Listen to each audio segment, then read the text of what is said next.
Este segundo domingo que prepara o homem, prepara o fiel para celebrar aquela noite santa, a noite de todas as noites, a vigília pascal. Quando ouvirmos o precônio, querida comunidade, mas para se chegar lá é preciso caminhar com Jesus. Domingo passado nós fomos ao deserto com Jesus para passar pela provação, as tentações, a tentação da comida, da riqueza, colocar Deus em xeque. Hoje nós estamos a vislumbrar duas realidades, parece um pouco opostas, luzes e trevas, glória e cruz. No entanto, querida comunidade, essas duas realidades, elas não são antagônicas, não existe uma sem a outra. Hoje poderíamos questionar por que o evangelho da transfiguração de Jesus, que poderia se adequar mais a tempos de grandes festas, coloca-se justamente em período de quaresma. É para que a gente não perca a esperança. Queridos irmãos, deixando de lado um pouco o evangelho, vamos voltar à primeira leitura que foi proclamada. O capítulo 15 do livro do Gênesis. Vale lembrar que no capítulo 12, o Senhor tinha chamado Abraão para deixar a sua parentela, para deixar as suas terras em Ur dos Caldeus e ir para um lugar que ele iria indicar. Queridos, essa história passou mais ou menos 25 anos. Abraão não viu terra. O Senhor tinha prometido que Abraão iria ter uma grande descendência. Abraão já estava com quase 100 anos e a sua esposa com 90.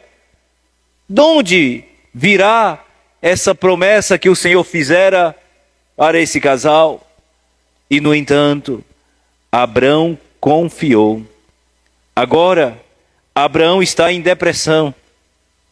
Abraão está angustiado, se é que podemos usar essa palavra. Abraão está desolado, porque ele não viu aquilo que o Senhor tinha prometido. E aí o Senhor, e onde começa a liturgia de hoje? Abraão, saia, olhe para o céu, veja se você pode contar as estrelas.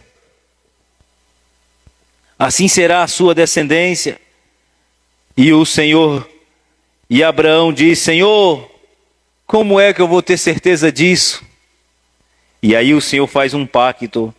Nós ouvimos essa imagem: traga uma novilha de 3 anos, traga uma cabra de 3 anos, traga um carneiro de 3 anos, traga uma rola, uma pombinha, esquarteje, coloca aqui no meio, porque era assim que os mesopotâmicos faziam, né? Pactos, promessas.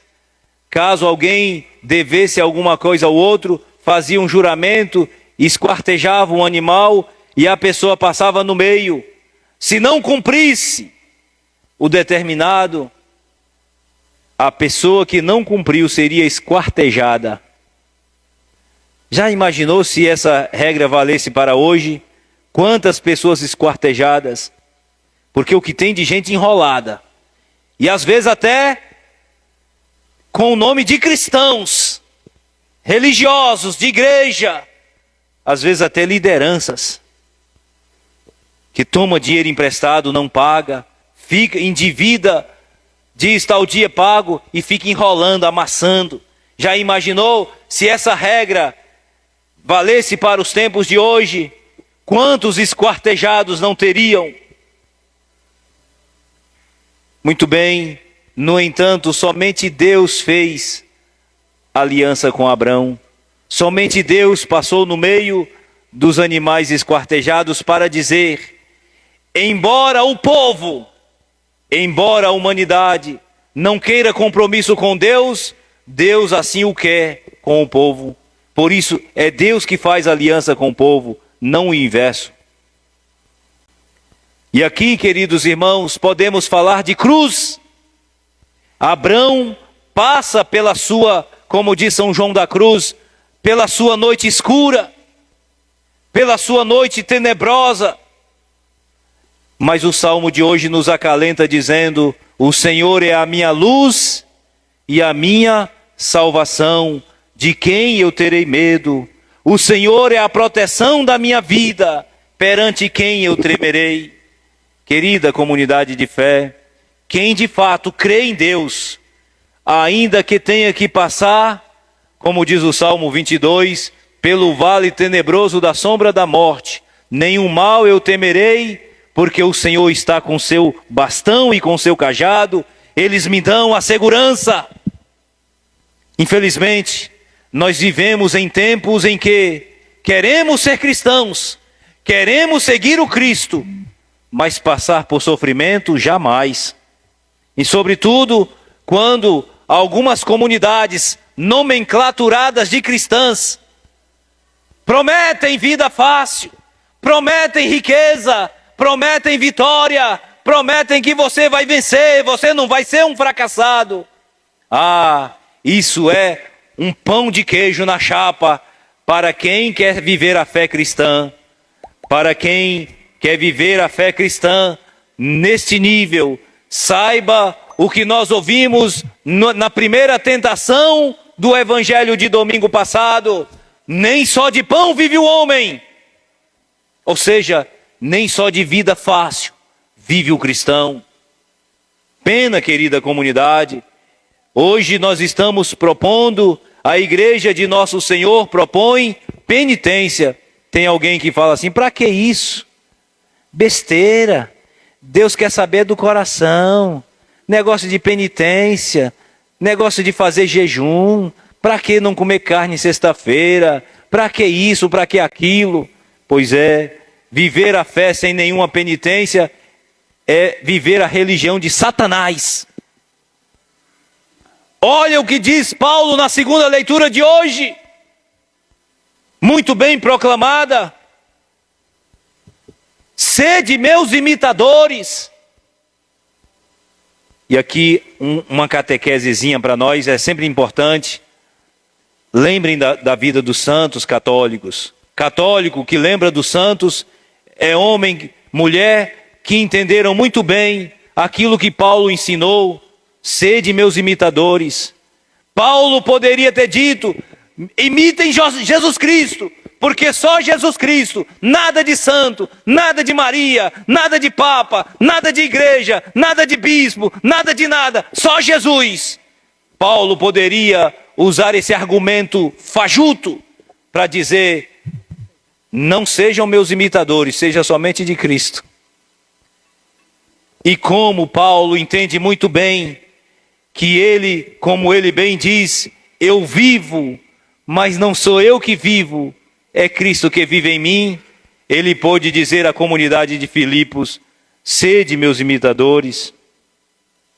E mais ainda, observai os que vivem de acordo com o exemplo que nós damos. É por isso, queridos católicos, que você procura saber um pouco da vida dos santos, porque esses homens e mulheres que deram a vida por causa de Cristo, eles têm muita coisa para nos ensinar, e por isso é que nós corremos atrás deles. Isso não é idolatria. Porque Paulo diz: sede meus imitadores, porque a comunidade de Corinto, de Filipos, já não tinha mais o Cristo de modo visível. E como a comunidade veria Cristo? Através de Paulo. Por isso que Paulo diz: sede meus imitadores. Guarde essa nota, capítulo 3, versículo 17, da carta de Paulo aos Filipenses, para que quando alguém falar: para que santo? Para que esse negócio todo? Só Jesus. Lembrem de citar esse texto. E mais ainda, diz o versículo 18, Paulo dizendo à comunidade, já vos disse muitas vezes, Paulo disse isso muitas vezes, e agora repete chorando. Hoje, celebrando a missa na comunidade do Sagrado Coração, eu ficava pensando assim, imagine se Paulo estivesse aqui hoje, o que ele não diria para essas comunidades cristãs? Todo mundo quer ser cristão, todo mundo quer ser salvo, todo mundo quer ir para o céu, mas ninguém quer saber de cruz.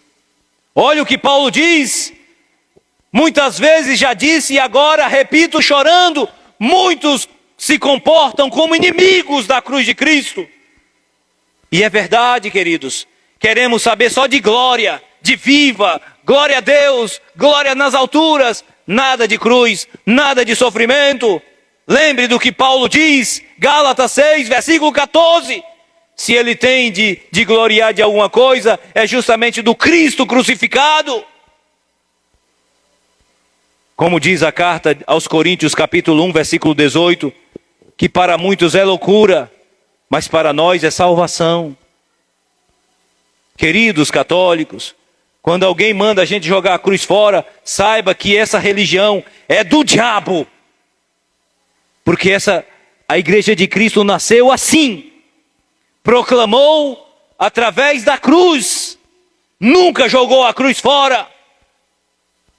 Agora é certo, a sociedade pós-moderna, ninguém quer mais saber de sofrimento, então vamos esconder a cruz. Vamos falar somente de vitória.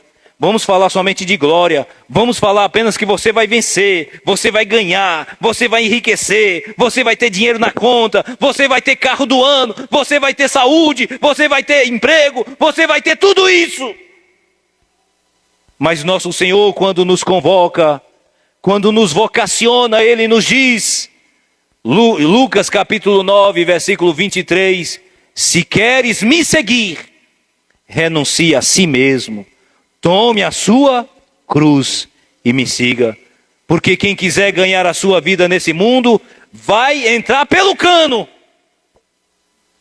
Todavia, quem fizer pouco caso da sua vida por causa dele, esse sim vai encontrar. Ah, queridos cristãos, por isso que muitas vezes alguém fala, padre, eu fui a uma missa, pensa, eu fiquei só dormindo, pensa num negócio chato. Participei desses momentos assim de muito louvor, muita batucada, muito gritaria. Ah, padre, eu saí leve. Mas é claro, mas quem é que não vai sair leve? Até o padre, se fosse lá, sairia do mesmo jeito. Por quê? Porque só buzina no seu ouvido, glória, vitória. Você vai vencer, você não é um fracassado, você não é um derrotado, você vai sempre vencer na vida. Aí, quem é que não fica leve sabendo disso? Agora, quando diz, se queres me seguir, negue-se a si mesmo. Se queres me seguir, renuncie à sua vida. Faça pouco caso da sua vida. Como o próprio Jesus fala, aquele que é apegado a seu pai, a sua mãe, a suas terras, sua casa, seus filhos, mais do que a mim, não é digno de mim. Queremos ser cristão, mas a gente não renuncia a nada. E chega ao ponto até de criticar aqueles que abrem mão até de ter uma vida esponsal por causa do Cristo. E criticam, porque é fácil seguir o Cristo quando a gente não renuncia a nada. É muito fácil. E aqui eu digo a você, querida comunidade, a você que hoje está trilhando esse período de quaresma, faça a sua penitência. Na intensidade com que você fizer a sua penitência quaresmal, é na mesma intensidade com que você saboreará a Páscoa do Senhor. Então, se você não faz nada nesse período de quaresma, pode ter certeza que você ainda vai até celebrar a Páscoa, mas do jeito do mundo, não muda nada. Hoje nós estamos a vislumbrar neste Evangelho, que coisa linda, Pedro, Tiago e João, Jesus os convoca para subir a um monte, e só Lucas escreve assim, para rezar. Mateus e Marcos também descrevem essa subida, mas não trata desse assunto. Apenas diz que Jesus se transfigurou. Lucas nem fala que ele transfigurou. Ele começou a rezar e depois o seu rosto, a sua roupa mudaram de aparência. Ou seja, Lucas quer dizer uma coisa para nós: quem de fato reza de verdade, até o modo de ver a vida é diferente. Quem reza de verdade, querida comunidade, até o seu semblante é diferente. O problema é que a gente reza, a reza não é somente um balbucio de palavras, é mergulhar na intimidade de Deus. E essa é uma proposta da Quaresma. Faça a sua intimidade com Deus, a sua oração. Lembra da quarta-feira de cinzas, quando Jesus propôs, quando você for rezar, não faça como os hipócritas que gostam de rezar em praça pública para serem vistos pelos homens. Entre no seu quarto, feche a sua porta e dialogue com Deus. Ou seja, a oração é uma conversa sua com seu grande amigo e Pai, nosso Senhor. E pode ter certeza, se lá na intimidade você for verdadeiro com Deus, até as pessoas que moram ao seu redor perceberão a diferença.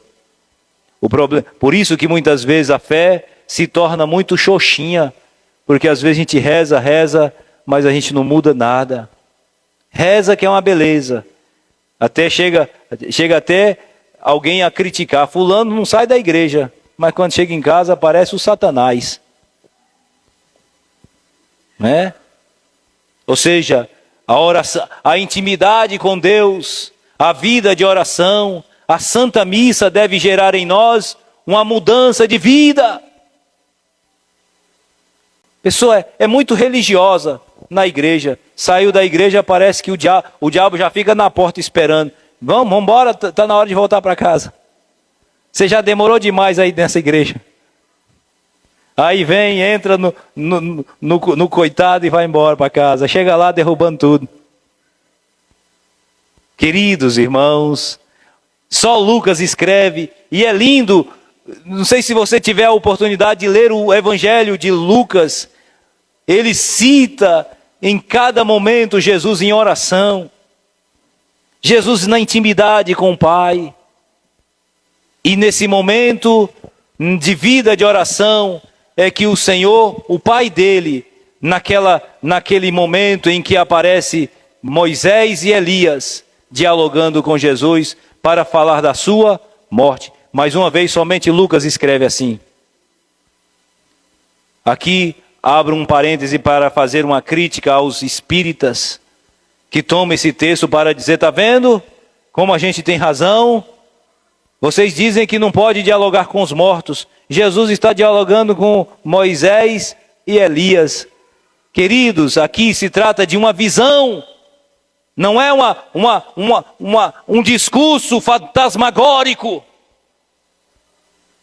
Lembrem-se que Jesus está na intimidade e na vida de oração com o Pai, juntamente com os apóstolos, para definir o destino da sua vida. Segundo, Moisés e Elias são dois personagens muito significativos do Antigo Testamento. Moisés, aquele que representa a lei; Elias, aquele que representa a profecia. Lucas, quando escreve assim, é para dizer: todo o Antigo Testamento, a lei e os profetas dialogam com Jesus. Tudo aquilo que o Antigo Testamento falou é em detrimento a Cristo. Para dizer a nós, queridos, a novidade é Cristo. Às vezes o cristão é muito religioso, mas fica muito preso à lei de Moisés, muito mais do que os evangelhos. E se diz evangélico. Não, você é judeu disfarçado de cristão. O que rege a nossa vida não é a lei de Moisés. O que rege a nossa vida é Cristo. Leia João capítulo 1, versículo 17. A lei nos foi dada por Moisés, mas a verdade e a salvação nos vem é por causa de Cristo. Mas eu não quero tratar desse assunto. O evangelho de hoje nos quer apenas mostrar um tira-gosto do céu, para dizer a cada um de nós, vale a pena qualquer sacrifício. Vale a pena. Jesus está, leva esses 3 porque serão os mesmos. Mateus capítulo 26, são os mesmos que vão subir o monte, o Getsêmani. São os mesmos que vão olhar, ver Jesus angustiado. São os mesmos, diz o evangelho de Lucas 22, 44, Jesus suando sangue. Ou seja, para que eles não percam a esperança.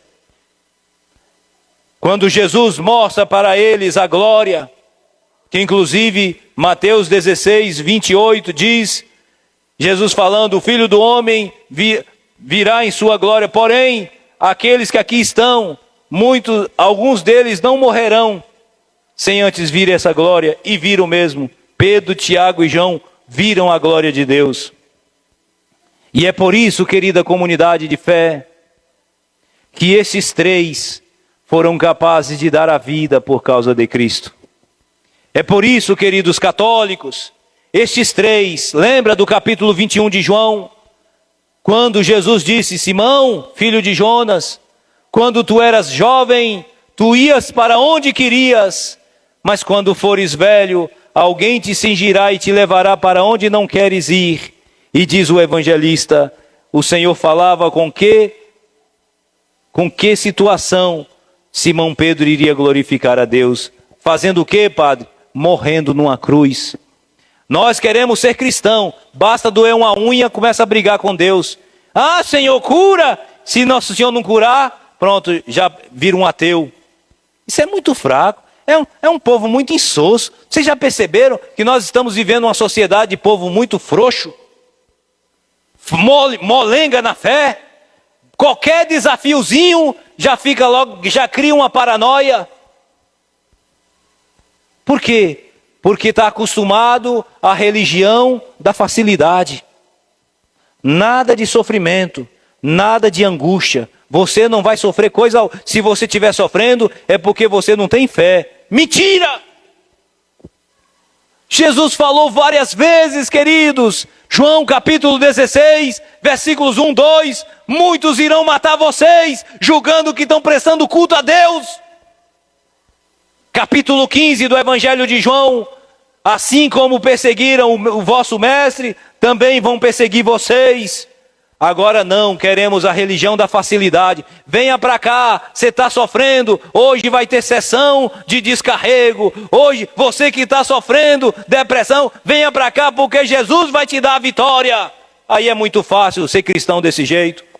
Ninguém quer abraçar a cruz. Oh, queridos católicos, e como nós queremos a religião de facilidade, a gente lota. A igreja de Cristo não te propõe vida fácil. Mas pode ter certeza que nosso Senhor propõe a salvação e a vida eterna. Lembra do que Jesus disse a Santa Margarida Maria Alacoque? Olha, Margarida, eu te prometo, nessa vida você não vai ter facilidade, mas eu te prometo vida eterna. É isso, queridos cristãos. Não tenha medo de abraçar a cruz. Não faça como fizera a comunidade de Filipos. Todo mundo querendo ser cristão, mas jogando a cruz fora. Não faça isso. Viva bem a fé. E quando vier o sofrimento, não diga, Senhor, eu não quero sofrer. Diga apenas assim, Senhor, sozinho eu não suportarei, mas esteja comigo para eu poder carregar esse sofrimento. É assim que fala um cristão. É assim como diz Paulo, Colossenses 1, 24, completa em mim, Senhor, o que faltou na tua paixão. É assim que vive um cristão. Aí encravou a unha. Senhor, parece que nosso Senhor é podólogo, né? Desencrava aqui, Senhor. É uma religiãozinha muito insossa. Interessante, esses dias eu estava futucando na internet, eu sou meio curioso, sabe? Mas eu vi tanta coisa, igreja onde virou até campo de futebol. Não sei se vocês já viram isso, né? A cura pela bola, aí vai, dribla, outro cai, vira uma papagaia, religião da papagaiada. Compromisso com Cristo, necas. Compromisso comigo mesmo. Se eu tiver tendo vitória, eu ali estou. No dia que a vitória acabar, eu desisto.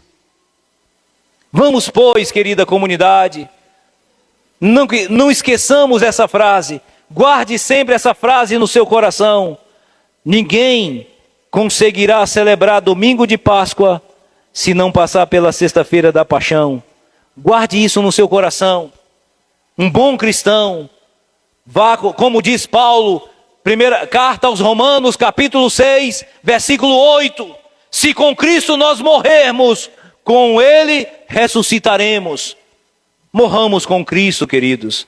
Abra mão da sua vida, tenha coragem. Diga assim: eu vou viver a fé. Senhor, me ajude. Eu não quero, sozinho eu não vou conseguir.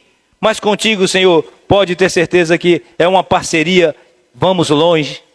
Tenha coragem, querida comunidade. Peça a Deus a graça da renúncia. Porque um bom cristão que não renuncia a nada, esse pode ser tudo, menos cristão. Amém.